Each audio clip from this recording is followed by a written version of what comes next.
by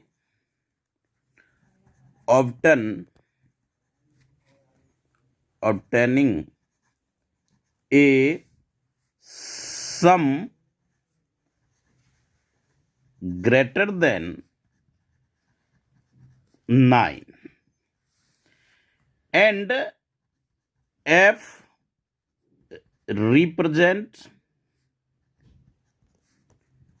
black die result in a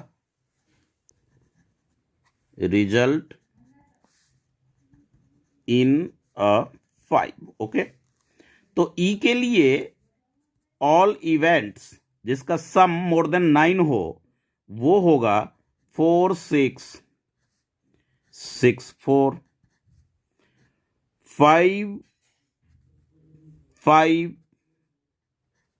6 5 5 6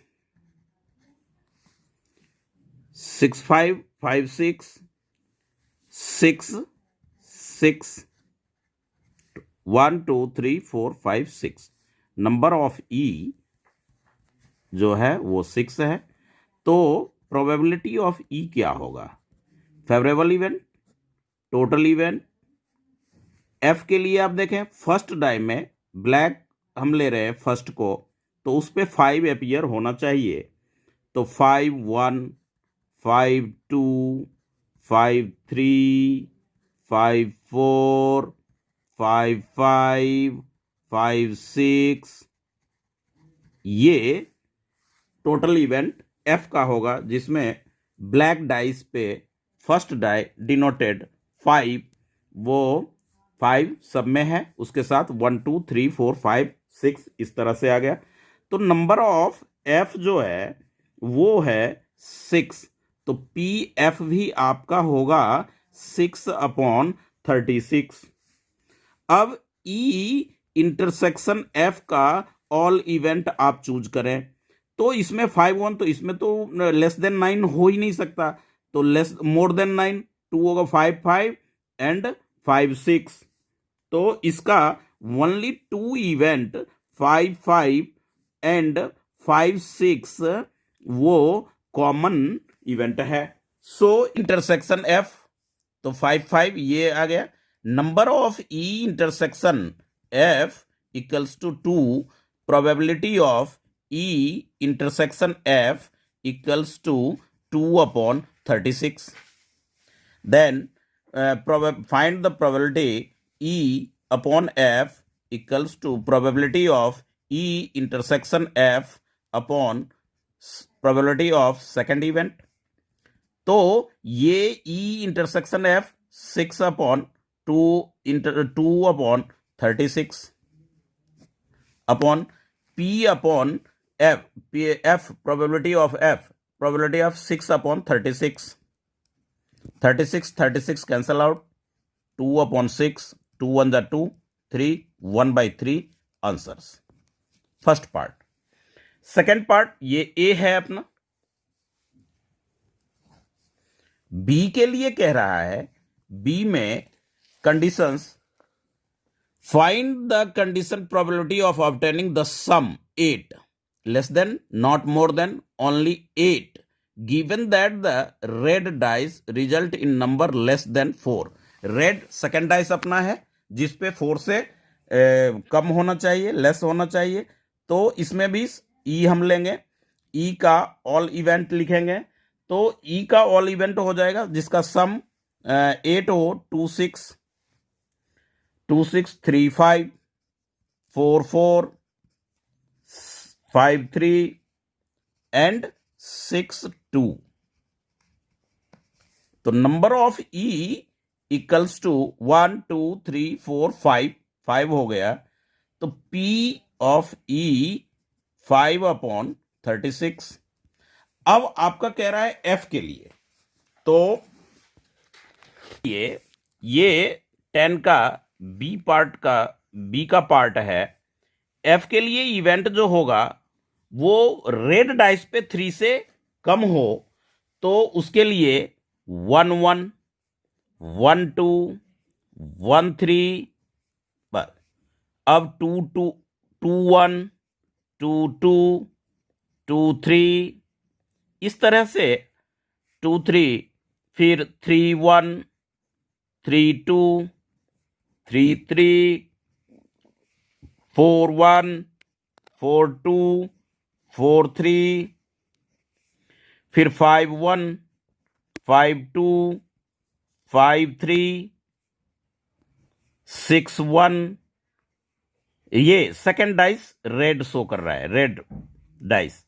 6 2 6 3, that's all.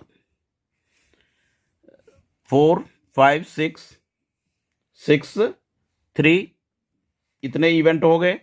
तो ये जो हैं ये होगा नंबर ऑफ एफ, इसको काउंट करें 3, ये 6, total 18। Probability of F 18 upon 36।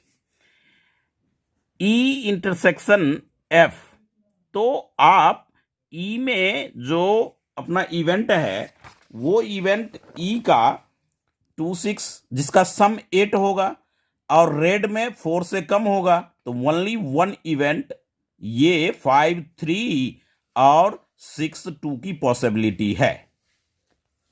जो रेड सेकेंड डाइस पे 4 से लेस देन होगा और दोनों का ऐड 8 है, तो कॉमन होगा इसमें यही 5 3, इससे बिलो ये 4 हो जाएगा। सेकेंड डाइस नॉट अलाउड, यानी एफ में हमारा नहीं है इवेंट, 5 नहीं है, 6 नहीं है, तो ओनली 2 5 5 3 एंड 6 2 2 इवेंट।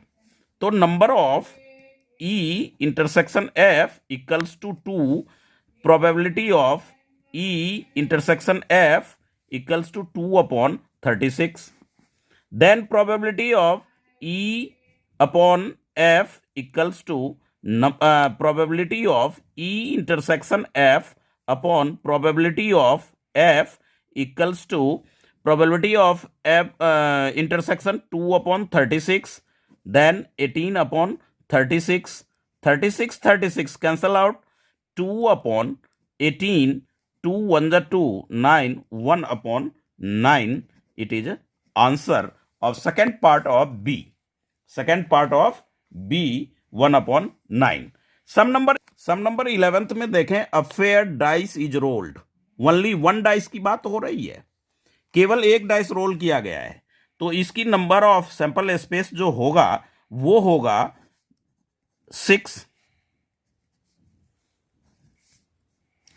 उसके बाद कुछ इवेंट आपको इसमें गिवन है, ई एफ जी, लेट करने की जरूरत नहीं है। ई का जो दे रखा है 1 3 5, एफ का है 2 3, और एफ के बाद जी का इवेंट 4 है, 2 3 4 एंड 5। ओके, कंडीशन दे दिया पी ई बाई एफ है, ये दो फाइंड आउट करने हैं, एफ बाई ई और एफ की हम बात करते हैं। तो नंबर ऑफ ई आप क्या लिखेंगे, ओनली 3, तो पीई जो होगा वो हो जाएगा 3/6। नंबर ऑफ एफ की क्या बात करेंगे, ओनली 2, तो पी ऑफ एफ जो होगा वो 2/6 होगा। अब आप ध्यान दें, ई एंड एफ में इंटरसेक्शन भी हमें चाहिए। ई इंटरसेक्शन ये फर्स्ट पार्ट के लिए सॉल्यूशन है। ई ऑफ एफ वो इंटरसेक्शन ये हो जाएगा, देखें ई और इसमें ओनली 3 मिल रहा है, वन इवेंट कॉमन है ये 3, तो P of A E intersection F, P of A intersection F equals to 1/6, ये हो गया। अब आप इसमें दो पार्ट है जो सम्स में, पी ऑफ फर्स्ट पार्ट में कि P E upon F find out करना है, आइडेंटिटी अप्लाई करें, probability of E intersection F upon probability of F, तो 1/6, एफ का probability 2/6, 6 cancel, 1/2, it is answer. First अब है एफ वाई ई, सेकेंड फर्स्ट उसका सेकेंड पार्ट में प्रोबेबिलिटी, सेकेंड नंबर नहीं है सम में, बट की सेकेंड पार्ट है एफ अपॉन ई। तो probability of F intersection E upon probability of second event E. तो एफ इंटरसेक्शन ई या ई intersection F always equals intersection common में, तो ओनली वन था, इंटरसेक्शन इसका आ गया 1/6। प्रीवियस पार्ट में हमने फाइंड आउट किया 1/6 अपॉन ई का जो प्रोबेबिलिटी है 3/6 है, 6 कैंसल आउट, आंसर आ गया 1/3। ये अब सेकेंड पार्ट में जो कहता है वो फर्स्ट का 2 पार्ट था, अब सेकेंड का भी 2 पार्ट है, तो वो है जी, ई और जी की बात करता है। तो जी के लिए तो हमने प्रोबेबिलिटी फाइंड आउट भी नहीं किया, तो पी जी जो हो जाएगा, एक बार देख लें, जी में 4 है, टोटल 6 है, तो ये 4/6 आ गया। अब प्रोबेबिलिटी ऑफ ई इंटरसेक्शन जी, अब ई पे ध्यान दें, 1 3 5 3 5 2 इवेंट मिल रहा है, तो ये हो जाएगा 2/6। Then P of probability of G, E by G, E upon G, वो हो जाएगा probability of E intersection G upon probability of G. Okay, 2/6 upon 4/6, 6 cancel, 2/4, 1 2, 1/2। ये हो गए फर्स्ट पार्ट, सेकेंड का फर्स्ट पार्ट का आंसर। सेकेंड का second part में कहता है probability of G by E, G by E. तो probability of G intersection E equals to probability of ई। तो ये इसका प्रोबेबिलिटी 2/6 है, और अपॉन में ई का प्रोबेबिलिटी प्रीवियस फाइंड आउट कर रखे हैं 3/6। Probability of E 3/6, 6 cancel, 2/3 answer. ये सेकेंड पार्ट था, बट उसमें 11th सम में थर्ड पार्ट भी है, तो थर्ड पार्ट के लिए हम ये निकालेंगे, जो ई यूनियन एफ है, ई और एफ को मिला दें, उसके साथ जी लें अपॉन में, तो ई यूनियन एफ थर्ड पार्ट में एक आया ई यूनियन एफ। तो जब यूनियन में मिक्सअप करेंगे तो ई और एफ को मिलाएंगे, तो 1 2 3 5, 1 2 3 5। ये जो यूनियन होगा वो इसमें सम्स में यूनियन ही है, तो यूनियन होगा, तो 1 2 3 5 ये हो गया। तो number of E union F equals to होगा आपका कितना, 4। तो probability of E union F 4/6। अब साथ में जी की प्रोबेबिलिटी तो फाइंड आउट है, मगर यूनियन का तो हो नहीं सकता, इंटरसेक्शन हो, यूनियन तो करना था ना। ई यूनियन एफ, तो दोनों के एलिमेंट्स को वो कॉमन किया, जी के साथ हमें निकालना है, तो हमें फाइंड आउट करना होगा नंबर ऑफ ई यूनियन वो इंटरसेक्शन। पहले तो इंटरसेक्शन फाइंड आउट करना होगा, ई यूनियन एफ और इंटरसेक्शन जी के साथ।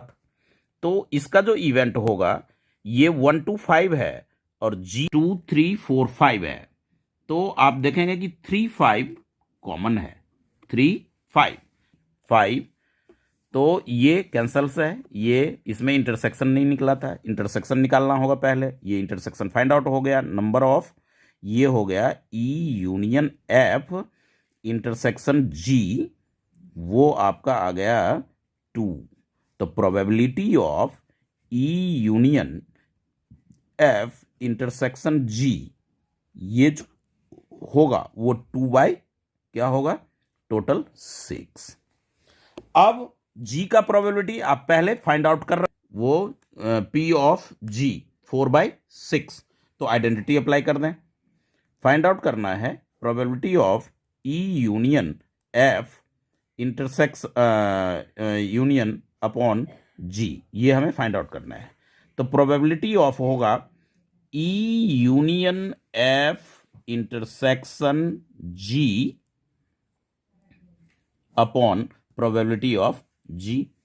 तो इन इंटरसेक्शन का प्रोबेबिलिटी 2/6 आपने लिया और इसका ऑलरेडी जी का 4/6 फाइंड आउट है, तो 2/6 अपॉन 4/6, 6 अपॉन 4/6, तो 6 कैंसल आउट, 2/4, 1/2, सॉरी 2 इंटरसेक्शन में आएगा, ये 2 टर्म्स यहां भी है और इंटरसेक्शन में भी 2 है, तो 3 5 हमने लिया था, 2 नहीं लिया, सो ये होगा 3 अपॉन 6 इसका इंटरसेक्शन होगा, इंटरसेक्शन का प्रोबेबिलिटी 3/6 अपॉन 6, ये आंसर होगा 3/4, 3 अपॉन 4। ओके, एक बार तरह से देखें, ई यूनियन एफ बाई जी के लिए हमें निकालना है, तो ई यूनियन एफ पहले हमने लिया, दोनों सेट में को कंबाइंड कर दिया, फिर इंटरसेक्शन लिया तो 2 3 5 आया, उसकी प्रोबेबिलिटी 3/6 हो गई। जी की प्रोबेबिलिटी हमने first of all 4/6 find out कर रखा हूं, तो आइडेंटिटी लगाने के बाद, अप्लाई करने के बाद आपका आंसर 3/4 वी गेट होगा। देन नेक्स्ट पार्ट है थर्ड का, P E intersection F upon G. P E intersection F upon G, ये फाइंड आउट करना है। तो इसके लिए हमें क्या चाहिए, ई इंटरसेक्शन एफ चाहिए। तो ई और एफ में कॉमन देखें, यहां सम्स में भी आप देख सकते हैं, ई एंड एफ में ओनली 3 है, ओनली 3, तो ये हो जाएगा number of E intersection F. तो जो दोनों में कॉमन होगा वो आपका क्या हो जाएगा, ये ओनली 1। क्यों? क्योंकि ई इंटरसेक्शन एफ जो है वो आपका ओनली 3, दोनों सेट में 3 कॉमन है, only 3, so it is a 1 event. अब आप इसके जी के साथ इंटरसेक्शन कर लें, तो वो हो जाएगा आपका ई इंटरसेक्शन एफ इंटरसेक्शन जी। अब देखें, जी वाले टर्म में, जी में 3 है क्या, जी में 3 है, तो ये भी होगा आपका ओनली 1। तो number of F intersection E intersection F intersection G, ये जो आएगा वो आएगा 1। तो इसकी प्रोबेबिलिटी क्या होगी, ई इंटरसेक्शन एफ इंटरसेक्शन जी, इसकी प्रोबेबिलिटी होगी 1/6। देन अब हम फाइंड आउट करेंगे E intersection F upon G इसकी, तो ये होगा probability of E intersection F intersection G, ये आइडेंटिटीज है, अपॉन सेकेंड पार्ट का प्रोबेबिलिटी। तो ये 1/6 आपने फाइंड आउट किया और जी की प्रोबेबिलिटी 3/4/6 पहले फाइंड आउट कर चुके हैं, तो 6 कैंसल, 1/4 आंसर। ये था 11th सम। आइए 12th को हम देखें। 12th सम पढ़े, assume that each born child equally likely to be a boy or a girl। ये कहता है कि चाइल्ड जो है बॉय या girl, if a family has 2 child, तो फैमिली में 2 चाइल्ड हैं, what is the conditional probability the both are girls, that ये बोथ आर गर्ल्स, इसके लिए भी दोनों पार्ट के लिए बोथ आर गर्ल्स, यानी एक फैमिली में दोनों लड़कियां हैं। The youngest is a girl, first के लिए एटलीस्ट 1, तो पहले फर्स्ट के लिए करें फिर सेकंड के लिए करें, सॉल्व करेंगे। सबसे पहले आप देख रहे हैं कि 1 फैमिली है, 1 family, suppose it is a family, इसमें 2 चाइल्ड, 2 चाइल्ड। तो अगर बोध फर्स्ट को आप G1 लेट करें, सेकेंड यंगेस्ट जो है उसे G2 लें, इसमें बॉयज को B1 ले लें और सेकेंड को B2 ले लें, तो 4 पॉसिबिलिटी इसमें टोटल सैंपल स्पेस जो बनेगा S जो होगा वो होगा आपका G, दोनों लड़कियों को एक साथ रखें G1 G2, फिर G1 B2 कर लें, उसके बाद थर्ड हो जाएगा आपका G1 B2 ले चुके, G1 G2 भी आ गया और इसके बाद B1 G2 आएगा और लास्ट में B2 G2, इसका भी तो होगा B2 G2, B1 B2, दोनों बॉयज भी तो हो सकते हैं B2। ये ठीक से देखें, G1 दोनों लड़कियां हैं G1 G2, G1 एक लड़की हो गई, उसके साथ B2 यंगेस्ट बॉय आ गया, फिर B1 के साथ यंगेस्ट गर्ल चाइल्ड B1 और B2, ये 4 टोटल सैंपल स्पेस हो गया। तो number of S equals to हुआ 4, number of S equals to 4। ये दोनों सम्स के लिए है। फर्स्ट पार्ट में देखें, कह रहा है कि both are girls, both are girls, तो let A denoted by both are girls. तो ए की जो ए का एलिमेंट होगा वो A1, वो G1 एंड G2, कॉमा यहां नहीं होगा, दोनों ये गर्ल्स हैं, तो नंबर ऑफ ए हो गया ओनली 1। तो probability of A 1/4, favourable 1, total 4, ये आ चुका। अब बी पार्ट कहता है कि इसका यंगेस्ट, बी के लिए है यंगेस्ट गर्ल, तो उसके लिए बी का बनेगा G1, G2 को हम यंगेस्ट ले रहे हैं, ये यंगेस्ट है, और दूसरी पॉसिबिलिटी एक होगी बॉयज को ही होगा, गर्ल G2 उसके साथ, तो 2, नंबर ऑफ बी आपका हो गया 2, प्रोबेबिलिटी ऑफ बी के लिए 2/4। अब इंटरसेक्शन आप फाइंड आउट करेंगे तो G1 G2 ओनली 1 इवेंट जो है कॉमन है, ओनली 1 इवेंट। तो जब ऐसा हो तो A इंटरसेक्शन B केवल आएगा G1 G2, G1 ये 1 है नॉट कॉमा G2, तो इसकी प्रोबेबिलिटी जो होगी A इंटरसेक्शन B की वो हो जाएगी 1/4, 1/4। अब इसका आप फाइंड आउट जो करना है हमें probability of A upon B, तो probability of A intersection B upon probability of second event, तो 1/4, और B की जो प्रोबेबिलिटी हमने फाइंड आउट किया एक बार देखें 2/4 B की प्रोबेबिलिटी, तो नीचे 2/4 लें, 4 4 कैंसल, 1/2, ये फर्स्ट पार्ट का आंसर हो गया। सेकेंड पार्ट 12th सम्स का सेकेंड पार्ट के लिए जो कह रहा है वो कह रहा है अब बोथ आर गर्ल्स, इसमें भी होगा, तो ए तो हो गया आपका बोथ आर गर्ल्स, वो सम्स में है, तो ए की तो हो गई आपकी G1 एंड G2, यानी नंबर ऑफ ए हो गया 1, तो प्रोबेबिलिटी ऑफ ए जो आएगी वो 1/4 होगी। ओके, अब सेकेंड इवेंट में कहते हैं एट लीस्ट 1 गर्ल्स, तो एट लीस्ट 1 गर्ल्स के लिए दोनों गर्ल तो हो ही सकती है G1 एंड G2, एक इवेंट तो ये आ गया।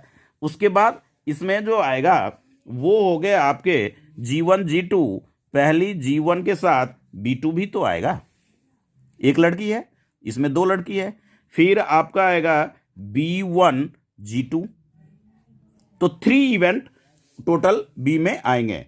एटलीस्ट तो 1, उससे ज्यादा हो सकता है, 1 से कम नहीं हो सकता, यानी B1 B2 इसमें नहीं आएगा, बॉयज नहीं आएगा, एक लड़कियां होगी ही होगी।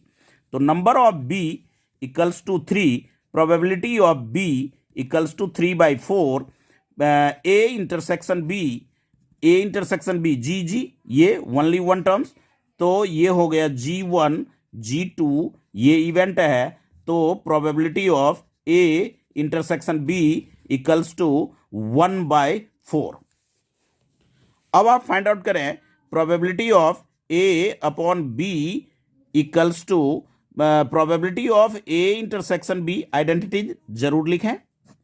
Probability of second event 1/4, B का 3/4, 4 cancel out, 1/3, it is answer second part of 12th sum. अच्छी तरह से देखें, बोथ आर गर्ल्स, दोनों के लिए कह रहा था, फर्स्ट पार्ट के लिए भी सेकंड पार्ट के लिए भी। तो ये आ गया number of 1, probability 1/4, favourable outcomes total 4 था। बी के लिए हमने देखा कि एटलीस्ट कह रहा है, तो 2 लड़कियां होगी, एक लड़कियां एक लड़के, ये फिर एक लड़के वो छोटी वाली लड़की हो जाएगी इसमें, यंगेस्ट गर्ल। इस तरह से ये सम्स आपके 12 सॉल्व हो गए। 13 सम्स अच्छे से पढ़े। उसके बाद ये सम्स देखने में तो बहुत बड़ा है, बट वेरी सिंपल, टेबल के थ्रू हम इसे सॉल्व करेंगे। An instructor has question bank consisting 300 easy true false question, 200 difficult true false question, 500 easy multiple questions, 400 difficult. 2 type of questions है, एक है इजी और दूसरा है डिफिकल्ट। तो सम नंबर 13 ये हम लिखेंगे इजी, और ये हमारे लिए हो गया डिफिकल्ट, और टोटल आप यहां भी लेंगे, और ये हो गए ट्रू फॉल्स के लिए, और ये हो गया एमसीक्यूज के लिए, और टोटल हम नीचे भी रखेंगे। तो फर्स्ट में कहता है कि 300 क्वेश्चंस इजी है, और डिफिकल्ट ट्रू फॉल्स में दे रहा है 200।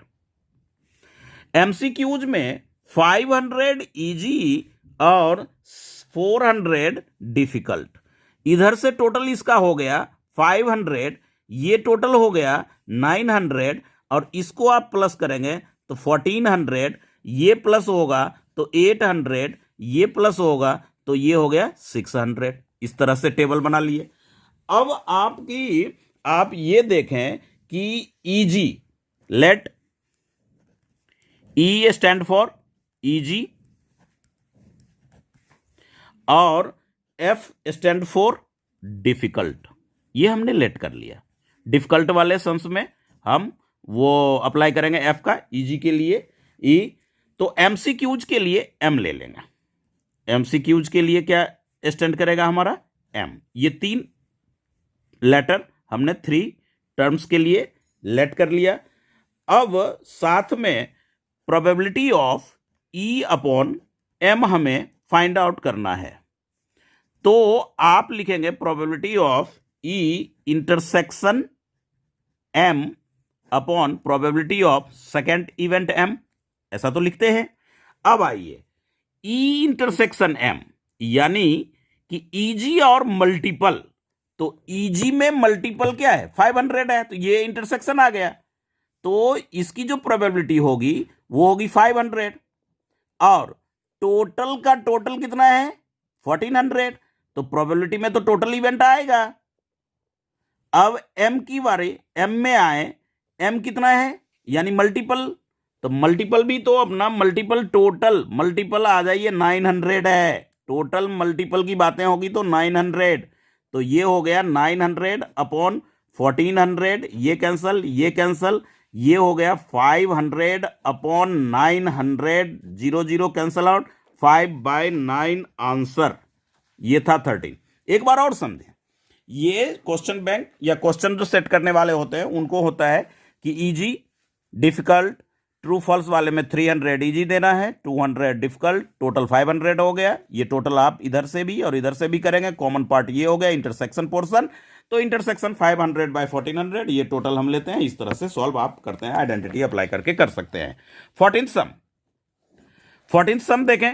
14th के लिए जो है, given the 2 number appearing on throw 2 dice are different, तो आर डिफरेंट यानी 1 1 नहीं होगा, 2 नहीं होगा, 3 नहीं होगा, 4 नहीं होगा, 5 नहीं होगा, 6 नहीं होगा, तो टोटल कितना होगा? 30 हो जाएगा इसका एक। और find the probability of event the sum number on the dice 4 किस किस में मिलेगा? 3 5 5 3 2 6 6 2 4 4, बस इतने में ही 4 मिलेगा। तो इस तरह से हम बनावेंगे। तो 2 डाइस रोल्ड करता है तो नंबर ऑफ एस जो हो गया वो 6 इंटू 6, वो तो आप जानते हैं कि 36 होगा। अब कंडीशनल जो है वो कंडीशनल के लिए आप आएंगे ई रिप्रेजेंट, ई हमारा जो रिप्रेजेंट कर रहा है वो कर रहा है sum of number dice, sum of numbers 4, इसको ई कर रहा है। एफ जो रिप्रेजेंट कर रहा है वो डिफरेंट नंबर को कर रहा है, डिफरेंट नंबर्स, कॉमन नहीं होगा उसमें। तो ई के लिए जो आएगा वो आएगा 1 3 2 2 3 1, ओनली 3। तो नंबर ऑफ ई जो आया वो हमारा आ गया 3, तो प्रोबेबिलिटी ऑफ ई जो आएगा वो होगा 3/36। टोटल इवेंट तो 36 है और फेवरेबल इवेंट 3 है इसमें। एफ के लिए क्या आएगा जो कि डिफरेंट हो? तो आप जानते हैं कि टोटल जो है 36 होता है, उसमें हम माइनस करेंगे इस तरह के। एफ के लिए जो होगा 1 1 2 2 3 3 4 4 5, लिख के दिखा रहा हूं, 5 5 6 6, ऐसा। तो ये 6 माइनस हो जाएगा, तो टोटल क्या हो जाएगा? Number of F total event वो हो गया 30। तो प्रोबेबिलिटी ऑफ क्या एफ क्या आएगा? 30/36। अब इंटरसेक्शन की बात करें तो इंटरसेक्शन तो यही आएगा, ये इंटरसेक्शन इन दोनों में 30 है, तो एक केवल कॉमन जो होगा वो क्या होगा आपका? 1 3 और 3 1, क्योंकि ये रिपीटेड वाले तो एफ में है ही नहीं। तो 1 3 और जो 30 बचा है उस केवल यही 2 इवेंट कॉमन हमें आएंगे।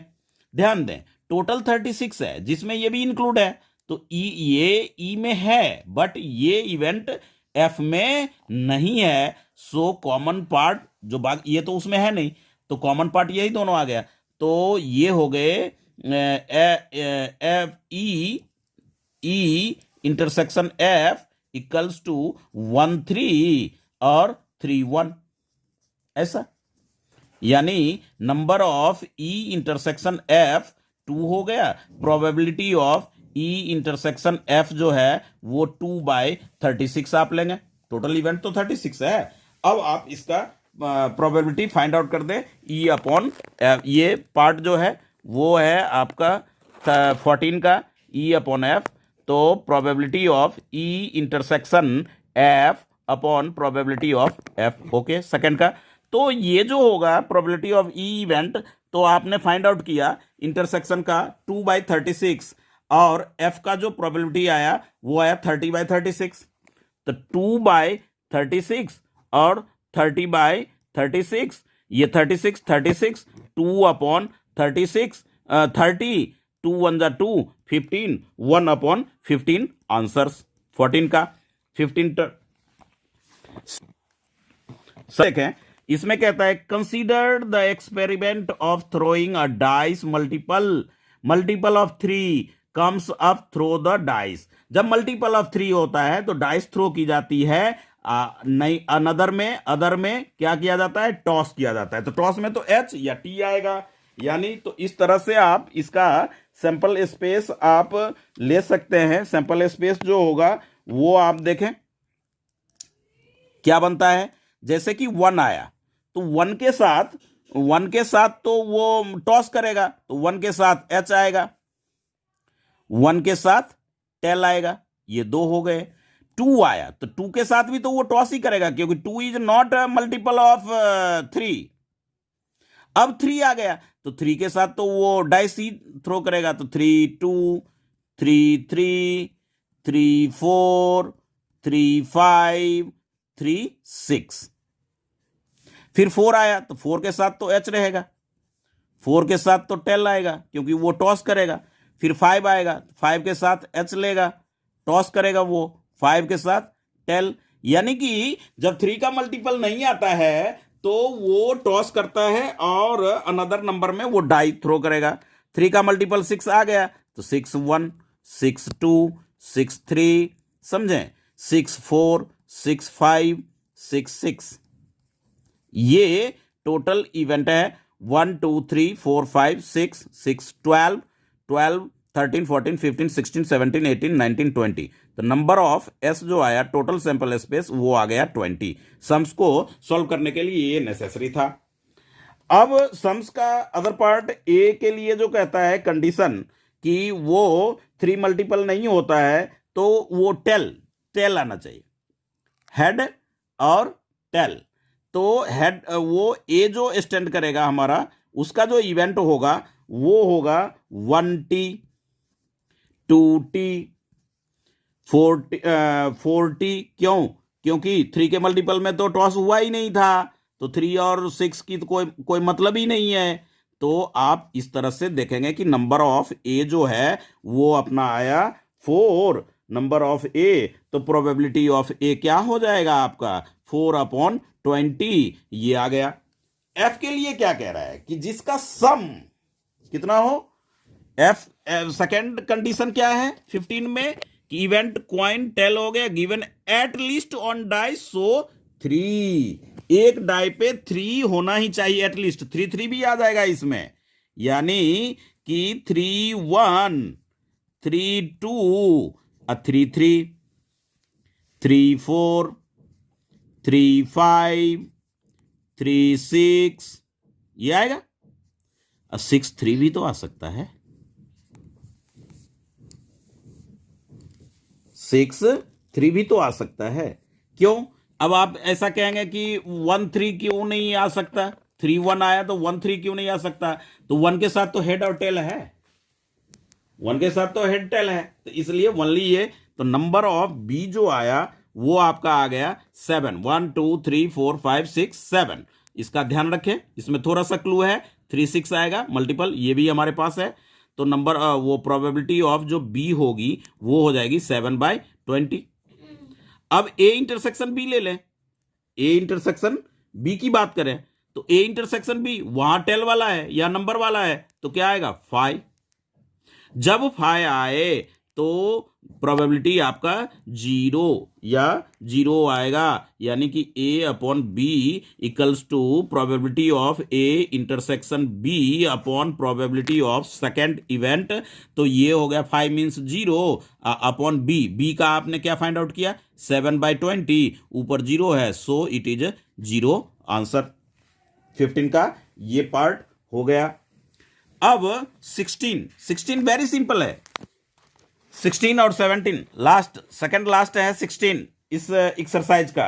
16 में कहता है सम्स में कि पी ए आपके पास है, तो पी ए बाई बी आपको निकालना, P A half and P B 0। जब 0 आ गया तो ध्यान रखें कि पी बी 0 आ गया, तो ये क्या हो जाएगा ए इंटरसेक्शन बी, ये तो ऑलरेडी वो हो जाएगा। पहले तो वो निकालेंगे तो 5 होगा इसका, तो ये probability of A intersection B equals to 5, total तो कुछ है नहीं, तो ये क्या हो जाएगा बी 0 ही हो गया, तो 5 का मतलब ये 0, वो इसमें कोई कॉमन नहीं तो 0।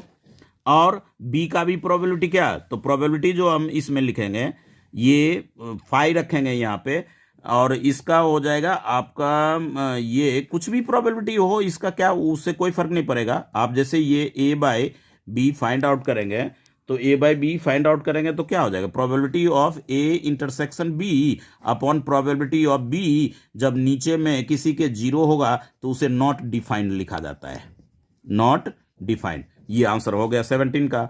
तो सिंपल आइडेंटिटी लगाइए, कोई नहीं।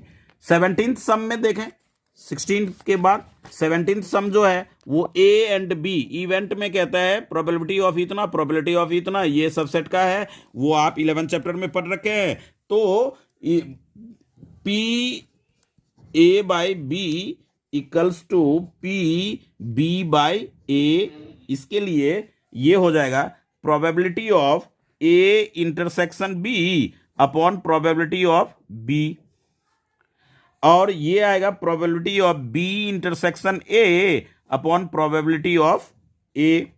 तो क्या देख रहे हैं, ये तो सेम होता है बट ये तो सेम नहीं है, ये तो सेम नहीं है, तो प्रोबेबिलिटी ऑफ ए और ये तो आपका डज नॉट इक्वल्स टू वाला, तो वो आएगा probability of A equals to probability of B. ये इसका इसमें इंटरसेक्शन सेम होता है। अब पी बी और पी ए ये कह रहा है कि इक्वल है, ये तो इक्वल आपको such that the A B event such that इतना और इतना, तो इसका आंसर क्या हो जाएगा आपका डी, इक्वल होगा ये। इस तरह से आप इसमें ऑप्शन डी रखें, और ये ऑप्शन वाले 1 मार्क्स में आने का चांसेस है, रहता है। No, end of the session आज कंप्लीट हुआ 13.1। नेक्स्ट वीडियो में 13.2 के सम्स होंगे। इसमें जो इंपॉर्टेंट सम्स था वो 15 मोस्ट इंपॉर्टेंट सम है, तो 15 14 ये सब कंडीशनल में अच्छे सम्स आते हैं, एक दो बार पूछ रखा है, मोस्ट इंपॉर्टेंट है। Okay, the end of session, thank you. My channel please subscribe and likes, दोस्तों में शेयर जरूर करें इसे। ओके, थैंक यू। Welcome to my channel mission board class 12th exercise 13.1 sum number 10। Previous video में 6 to 9 सम्स था और वो वीडियो कुछ खास नहीं बना था, उसमें कुछ प्रॉब्लम थी। तो देखें sum number 10, a black and a red dice are rolled. 2 colour का डाइस रोल्ड किया जाता है। तो 2 कलर का डाइस यानी 2 डाइस है, तो आप जानते हैं कि 2 डाइस जब होता है तो सैंपल स्पेस यानी total number of sample space जो होगा वो 6 इंटू 6 टोटल 36 होगा। अब जो कंडीशंस इस सम में है, कंडीशंस वो कहता है find the conditional probability of obtain sum greater than 9 से ग्रेटर हो, given that the black die result in a 5। 2 condition, एक तो ग्रेटर देन सम्स जो वो 9 हो, और दूसरा कहता है कि ब्लैक डाइस में 5 होना चाहिए। तो ये एफ के लिए हो जाएगा। फर्स्ट डाइस को हम ब्लैक लेंगे, सेकंड डाइस को रेड लेंगे। तो उसके लिए स्टेटमेंट थोड़ा लिख लें। लेट ई रिप्रेजेंटेड